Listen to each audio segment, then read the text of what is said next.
Welcome back to the kitchen at Andersen Acres. Tonight we are making a cookie that takes a little extra effort, but they're definitely worth it. We are making a Buttertart cookie. These guys are rich and buttery with a sweet filling that tastes just like a butter tart. I'm Canadian. I know butter tarts. Despite being more work than a regular cookie, they're infinitely easier than an actual butter tart. So try serving these at your next gathering instead. People will appreciate it. Let's get started. So, for the cookie, we have to do a cookie and a filling. For the cookie, we need half a cup of butter. You can use margarine if you like. I prefer butter, but it needs to be softened. Okay? Then we are going to take the sugar, okay? Just plain white sugar, quarter cup of sugar, sprinkle that over. We're going to cream that together using our electric mixer.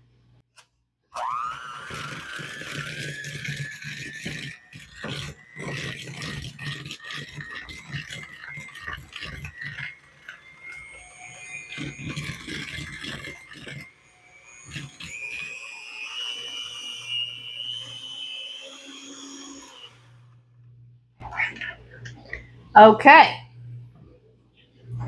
Next, we have a couple more ingredients to add. We are going to add some corn syrup. We are using a dark corn syrup. And we are going to be, I'm just looking for a spatula. We are going to be using a quarter cup of dark corn syrup. Okay? Quarter cup. It's a little sticky. That's okay. But you're using a corn syrup to give the cookie structure and enhance the flavor. We're also going to add 1 egg yolk. Okay? Just the yolk, not the white. You're going to separate out the white and the yolk, and the white is going to be used in a different part of the recipe. Okay? And we are going to cream that together.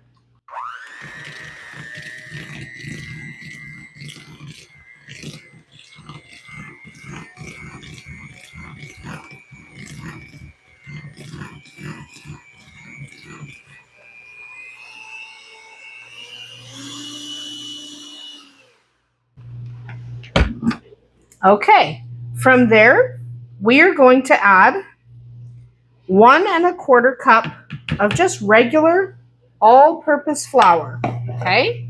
Just regular flour, and mix that up for a minute, then we'll switch to our hands.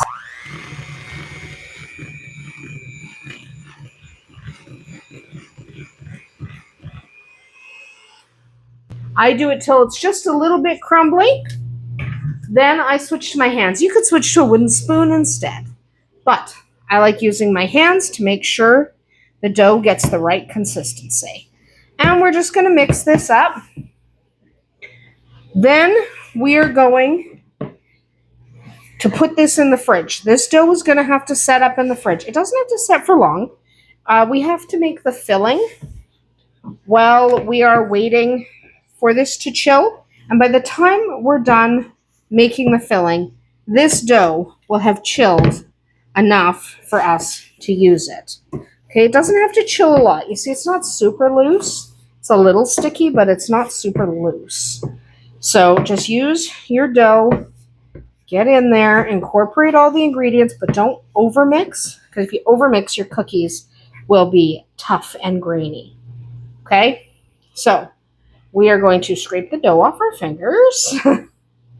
Then we are going to stick this in the fridge. And while we are waiting for it to chill, we are going to move over to the stove and start making our filling. Don't forget to put this in the fridge. It's important that it goes in the fridge. So I'm going to stick this back in the fridge, and we'll come right back over at the stove. All right, you want to preheat the oven to 350 degrees Fahrenheit. And now for your filling, this is just the start of the filling. We have a few more ingredients to go. These are chopped walnuts. You could also use pecans, whichever you like. I'm using walnuts because I prefer walnuts. Pecans are fine. They work the same. It doesn't matter. So we're going to take our chopped walnuts, Spread them out on a pan. We're going to pop this in the oven at 350 degrees Fahrenheit for 5 minutes. Set a timer. As soon as we come back, we will take these out, let them cool, and start on the bulk of our filling mix. All right, but these have to bake for 5 minutes at 350 degrees Fahrenheit. We'll be right back. All right, the timer just went off. And your nuts should be starting to brown. They should not be burned. Pay attention to your nuts. Okay, pay attention. Definitely need to pay attention. So we're going to set those aside to cool. Okay. So they only need to cool for a couple minutes. And then we're going to start on our filling. While we're doing the filling, increase the oven temp to 375 degrees Fahrenheit. Okay? So, next, in a small saucepan, we want some powdered sugar. Okay? We are going to do about a 1/4 cup of powdered sugar. Then we are going to do some butter. You're going to want what amounts to about 1/8 of a cup of butter. So a couple of tablespoons. Okay, you need some butter. This time you cannot use margarine. This has to be butter. I think you could make it with a plant butter if you can't have regular butter, but it does need to be butter. And then you need 1.5 tablespoons of dark corn syrup again. Okay? Get all of that in your pot. Now we're going to turn the element on to about medium or medium-low heat. That's the wrong element. And we are going to melt this all together and bring it to a light boil. It'll turn quite liquidy. Okay, because the butter will melt and the sugar will liquefy. So we are going to let that happen. And then we are going to get our nuts as soon as they finish cooling. Okay, they don't need to cool completely. They just need to cool for a handful of minutes, really. Really, just 5 minutes. You're fine. And I'm just picking them up here and putting them in a bowl. But you're going to want your nuts on standby. Okay, nuts on standby because these nuts are going in the filling. So here's my nuts. Okay, very nice. These will go in the filling once that's been removed from the heat. But we can't remove it from the heat yet. So this is going to take a couple minutes. So basically, I am going to time-lapse this part. Okay? Going to give it a mix. We need to bring it to a little boil. You see the sugar has already liquefied. Okay? Sugar liquefies fast. Now we just need to bring it to a boil. All right, that's it. Just bring it to a boil. The second it hits boil, we pull it off the heat. Okay? You don't let it go beyond that because it'll start to burn. It'll still continue to cook and caramelize when you remove it from the heat. Okay? So as soon as this boils, take it off the heat. We are going to time-lapse this part because it's a little bit boring. Okay? So let's time-lapse.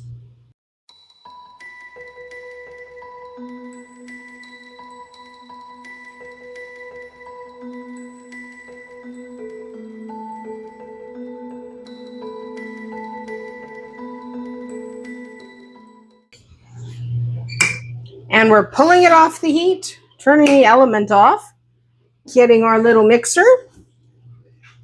And then you want only a 1/4 cup of your nuts. I'm going to make more batches later.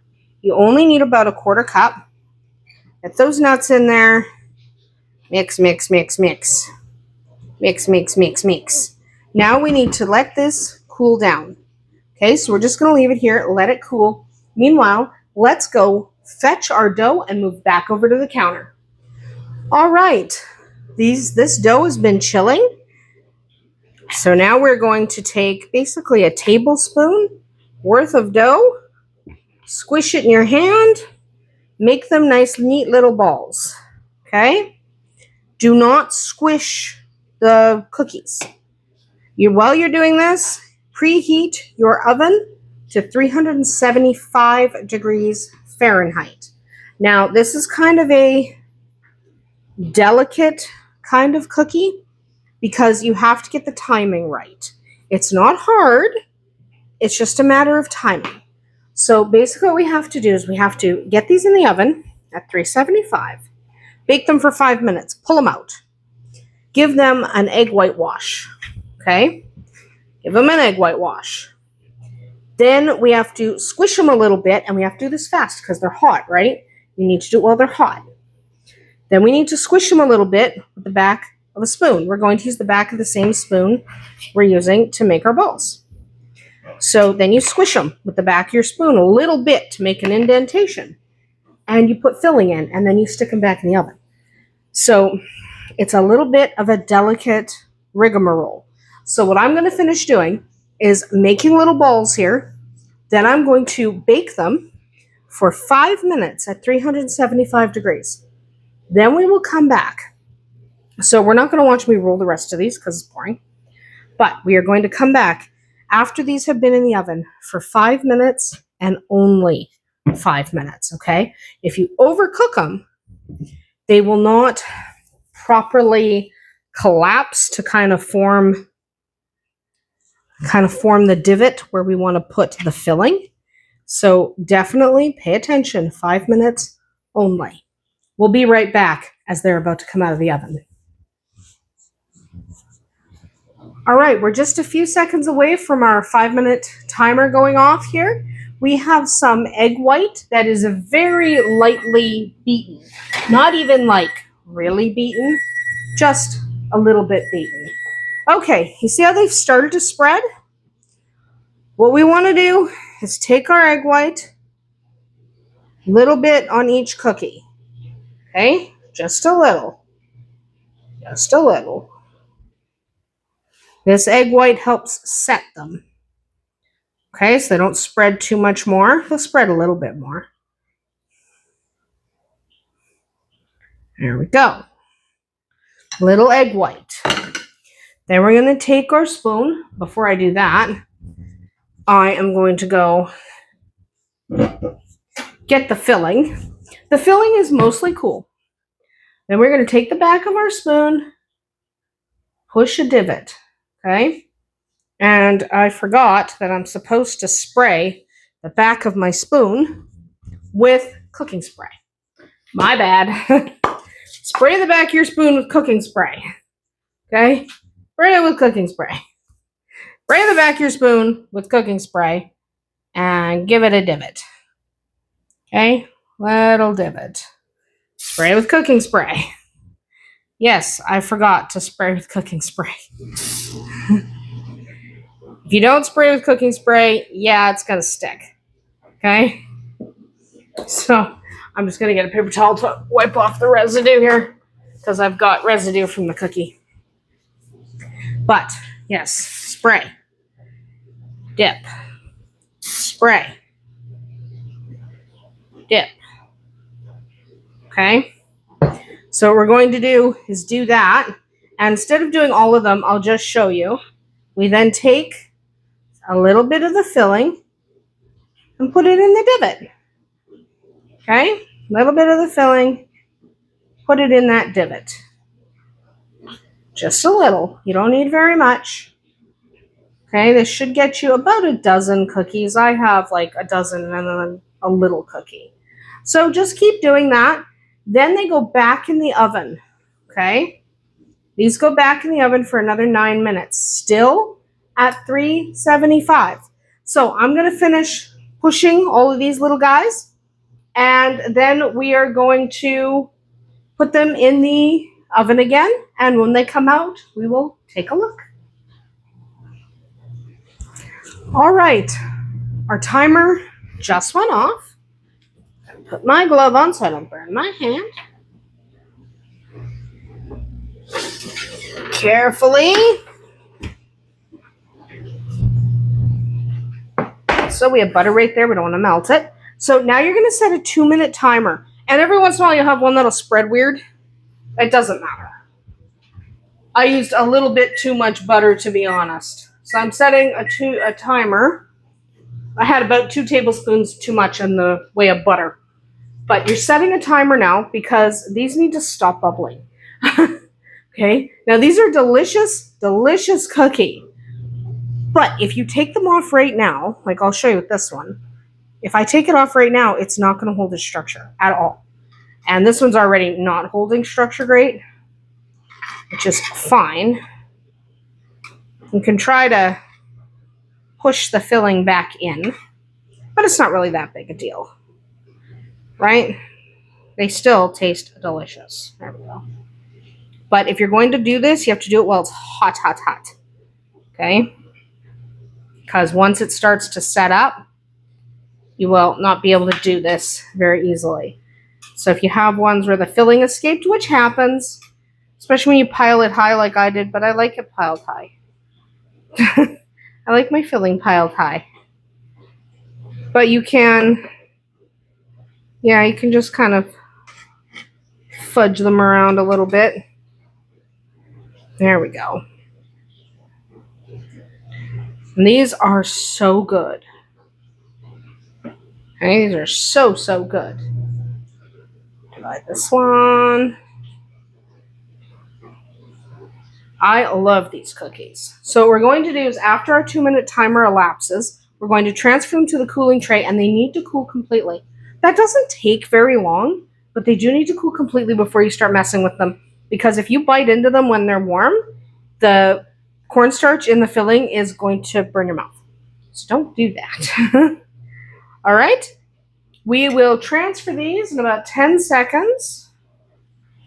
So you can see, even now, they're not super set, right? So I'm going to transfer them to here. There we go. Let's get this guy off. So just transfer them gently, carefully. Remember, you've got boiling hot filling happening, right? I should have separated those instead of ripping them. That's what happens when you pull them apart like I just did, right? What you need to do, separate your cookies. Sometimes I'm just impatient. Separate your cookies, see? They go much better if you separate them first. If you don't separate them, it's going to happen again because I'm not separating like I should. Separate them. Don't be impatient like me. When you're impatient like me, your cookies collapse. So I did it again. Gently. I just broke that one. You have to be gentle. Don't be impatient like me. See, I just wrecked that one. It's not that big a deal. It will still taste good, but we're just going to let it sit on the pan a little bit longer. This one. And we're going to start scooping these guys off. Again, I'm not being very gentle. And you really should be more gentle than I am being. Right? So if you're more gentle than I am, these turn out better. I'm just really impatient because I really like the way these guys taste. I didn't separate them, did I? No, I didn't. Separate them. Separate them or that happens. Separate them carefully. Separate them or that happens. So, these ones didn't turn out very well because I'm being really impatient. But also I'm eating the little bits. So, you need to be more patient than I am being currently. Okay? Like way more patient than I am being. And I don't care. Because I'm eating them. Ow, hot. Very hot. Don't do that. That's why you're supposed to wait. Anyway, I swear I'm going to let these ones cool down a little bit more. Except, hot. Burning cornstarch in my mouth. Alright, we're going to let those sit. Then we're going to plate them up. Except for that mess there. We're not plating that mess. Because that's me being too impatient. So, be more patient than I'm being, and they'll come off your pan much, much better. Okay? Just be patient. That's why I'm wrecking them. So you can see when I was being careful, I got nice ones off the pan. The second I decided I didn't care, I ended up with this mess. So be more careful than I'm being, and you'll have a little more success. Don't be impatient. We'll be right back. Well, a whole bunch got eaten very, very quickly. They are very tasty. Little tip, if you get impatient like I do, and you're getting frustrated because they're coming apart and you're just moving too fast, put them back on the pan, push them back together. Basically, what ends up happening is the corn syrup in the filling just kind of acts like it just puts everything back together. So just push it back together. They look fine after. They taste delicious. This one's a little smaller because that's the one that I made with a little tiny bit at the end. But otherwise, they are all delicious and easy to eat once you let them cool. Do not do what I do and end up shoving hot boiling syrup in your mouth. I did it anyway. And then I did it twice more after I turned the camera off. So when I say they got eaten, I might mean that I ate 3 of them. I did. So there's only 8 on that plate because 4 of them got eaten. And one of them completely fell apart and was not recoverable because I was just being weird and I desperately wanted to eat them. To be fair, I didn't have any food today. So let's be honest. I was impatient and I wanted to eat them. And I didn't care that I wrecked a couple because I was going to eat them anyway. They taste the same. You're just going to crunch them up. It tastes the same. Anyway, these can keep for a few days, 3 or 4 days, if you put them in an airtight container, but do let them cool completely before you try to do that. Because if they're not 100% cool, the moisture from the cookies, the heat from the cookies, could cause them to mold and go bad. So basically what you want to do is wait. Patience is with these cookies. Wait while they're on the pan, wait while they're cooling, and wait before you pack them up. Maybe don't wait to eat them. I don't wait to eat them. I just shove them in my mouth and start chomping. Anyway, that was not the most successful, and that was entirely due to my own impatience. Hopefully you're a little more patient than I am. That's about it for us here tonight at Andersen Acres. Hope you enjoyed the laugh. We'll see you tomorrow.